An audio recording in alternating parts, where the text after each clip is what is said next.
Hi guys, welcome back to another video. So இந்த வீடியோல நம்ம என்ன பார்க்க போறோம்னா இதுக்கு முன்னாடி நான் ஒரு வீடியோ போட்டிருந்தேன். இந்த டாட்டாவோட பைக் லான்ச் பண்றதுன்னு சொல்லி வீடியோ போட்டிருந்தேன். அதில் நிறைய ஸ்பீடா பேசுறான் நிறைய கமெண்ட் பார்த்தேன். ஸோ அப்போ எனக்கு அப்போ தான் புரிஞ்சுது நான் ரொம்ப ஸ்பீடாக நார்மலி பேசிட்டு இருக்கேன்னு. ஸோ இந்த கமெண்ட் பார்த்து தான் எனக்கே தெரிஞ்சுது. ஸோ இன்னையிலேருந்து இந்த வீடியோ போடும்போது கொஞ்சம் ஸ்லோவாக பண்ணிக்கலான்னு தான் நினைக்கிறேன். ஸோ அது மாதிரி தான் ஸ்லோவாக நானே கட்டுப்படுத்தி பண்ணிட்டு இருக்கேன். ஸோ இந்த வீடியோவில் நம்ம என்ன பார்க்க போகிறோம்னா யூபிஐ கேஷ் ஸ்கேமை பற்றி தான் பார்க்க போகிறோம். இது மெஜாரிட்டி யார் அஃபெக்ட் பண்ணுதுன்னா இது நார்மலி இந்த கடைகள்லாம் வச்சுருப்பாங்கல்ல, கடைகள்லாம் வச்சுருக்கவங்கள தான் நார்மலி இது அஃபெக்ட் பண்ணுது. எப்படி அஃபெக்ட் பண்ணுதுன்னு கேட்டிங்கன்னா, கடையில் ஒரு கஸ்டமர் வராங்கன்னு வச்சுக்கோங்க. இப்போ நீங்கள் உங்களுக்கு கஸ்டமர் தானே தேவை. ஸோ நீங்கள் அவங்க நல்லா கவனித்து விடுவீங்க.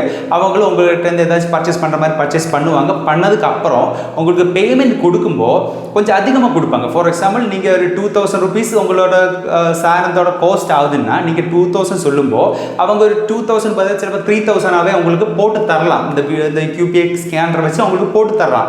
அதுக்கப்புறம் ஐயோ நான் நிறைய போட்டு விட்டுட்டேன், எனக்கு வந்து 1000 ரூபாய் திருப்பி கொடுங்கன்னு அவங்க கேட்டுக்கலாம். ஸோ நீங்கள் என்ன நினைப்பீங்கன்னா, நார்மலி 2000 பதில் 3000 அனுப்பியிருப்பாங்கன்னு நினச்சி நீங்கள் 1000 rupees கொடுப்பீங்க. யூபிஐ வழி கொடுக்க போகும்போது அவங்க சொல்லுவாங்க, ஆல்ரெடி நீங்கள் எனக்கு கேஷாகவே கொடுத்துருங்க, எனக்கு கிட்ட பக்கம் கொஞ்சம் பர்ச்சேஸ் எல்லாம் இருக்குது, நீங்கள் கேஷாகவே கொடுத்துருங்கன்னு கேட்பாங்க. ஆப்வியஸ்லி உங்களுக்கு 2000க்கு பதிலாக 3000 உங்களுக்கு கிடச்சிருக்கு. உங்கள் ப்ராடக்ட்டுக்கு வேலை 2000க்கு பதிலாக நீங்கள் 1000 ரூபாய் கேஷாக நீங்கள் கொடுத்துருப்பீங்க.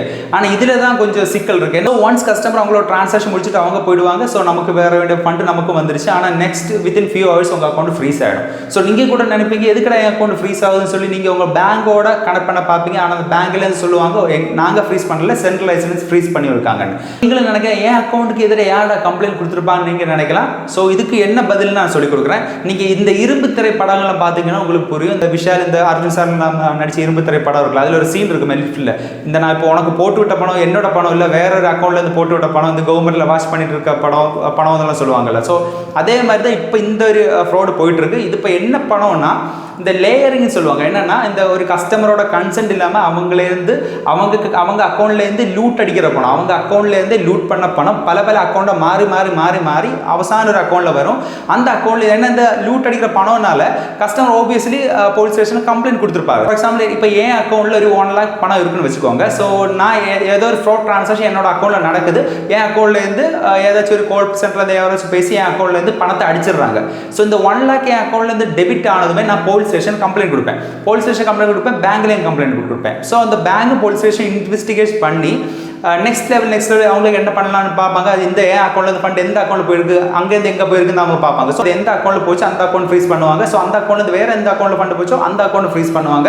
இதே மாதிரி அக்கௌண்ட் ஃப்ரீஸ் ஆகி போய் மற்றபடி கறங்கி தான் லாஸ்ட் இந்த ஷாப் ஓனர் அக்கௌண்ட் ஃப்ரீஸ் ஆகிருக்க வாய்ப்புகள் இருக்குது. இப்படி தான் இருக்கும். ஸோ இப்படி ஆகிறதுனால என்ன ஆகுதுன்னா பேங்க் அக்கௌண்ட் ஃப்ரீஸ் ஆகிடும். ஸோ இதுக்கு நம்ம எக்ஸ்ப்ளனேஷன் கொடுக்கணும். இதுக்கு எப்படி எக்ஸ்ப்ளனேஷன் கொடுப்போம்னா, நார்மலி நம்ம இந்த போலீஸ் ஸ்டேஷனில் எந்த போலீஸ் ஸ்டேஷன்லேருந்து கம்ப்ளைண்ட் ரைஸ் ஆகிருக்குன்னு நம்ம பார்க்கணும். ஃபஸ்ட் இமெயிலில் எந்த போலீஸ் ஸ்டேஷன்லேருந்து கம்ப்ளைண்ட் ரைஸ் ஆகிருக்குன்னு பார்க்கணும். அந்த போலீஸ் ஸ்டேஷன் நம்பர் உட்பட கொடுத்துருப்பாங்க. ஸோ அந்த நம்பரை காண்டாக்ட் பண்ணி யாரை அந்த கம்ப்ளைண்ட் கொடுத்ததுன்னு கேட்கணும். அந்த கம்ப்ளைண்ட் கொடுத்த அந்த பர்சனை காண்டாக்ட் பண்ணணும். காண்டாக்ட் பண்ணி அந்த பர்சன் கிட்ட நம்ம சொல்லணும், இது நமக்கு எந்த சம்மந்தம் இல்லைன்னு சொல்லணும். இதுக்கு பதிலாக நீங்கள் உங்களோட ஸ்டேட்மெண்ட் என்டர் பேங்க் ஹிஸ்ட்ரி, அதாவது உங்களோட enter bank statement past 1 year bank statement நீங்கள் போலீஸ்கிட்டே கொடுக்கணும். அது மாதிரி பேங்க்லேயும் கொடுக்கணும். உங்களோட டிரான்சாக்ஷன் அவர் பார்ப்பாங்க. நீங்கள் என்ன சொல்கிறது, நீங்கள் நல்லவன் தான் நீங்கள் நிரூபிக்கணும். நீங்கள் போலீஸ் ஸ்டேஷனுக்கு அதே மாதிரி கம்ப்ளைண்ட் கொடுத்தவங்களுக்கு பேங்க்குக்கு கொடுக்கணும். அவங்க வெரிஃபை பண்ணணும். ஒன்ஸ் இந்த கம்ப்ளைண்ட் கொடுத்த ஆள் இந்த கம்ப்ளைண்ட் வித்ட்ரா பண்ணால் மட்டும்தான் உங்களோட அக்கௌண்ட்லேருந்து இந்த ஃப்ரீஸ் ரிமூவ் செய்யப்படும். இது ஏகப்பட்ட இஷ்யூஸ் இதில் இருக்குது. ஸோ உடனடியாக பெட்டன் அன்ஃப்ரீஸ் எல்லாம் பண்ணி விட்டுற மாட்டாங்க. ஸோ இந்த ஆள் கம்ப்ளைண்ட் வாபஸ் வாங்கணும். அது சென்ட்ரல் டீமுக்கு போகணும். சென்ட்ரல் டீமில் இந்த போலீஸ் ஸ்டேஷன் போகணும். போலீஸ் ஸ்டேஷன் இந்த பேங்க்கில் நோட்டீஸ் கொடுக்கணும். இல்லை பேங்க்கில் இமெயில் கம்யூனிகேஷன் வரணும். அதுக்கப்புறம் தான் உங்களோட அக்கௌண்ட்டை ரிமூவ் பண்ணுவாங்க. ஸோ இவ்வளவு சிக்கல் இருக்குது. ஸோ நீங்கள் இதை மைண்டில் வச்சுக்கோங்க. உங்ககிட்ட யாராச்சும் நான் யூபிஐ பண்ணுறேன் நீங்கள் கேஷை கொடுக்கணும்னா நீங்கள் கொடுக்கவே கொடுக்காதீங்க. பிரத்யேகிச்சு இந்த ஷாப் ஓனர்ஸ் எல்லாம்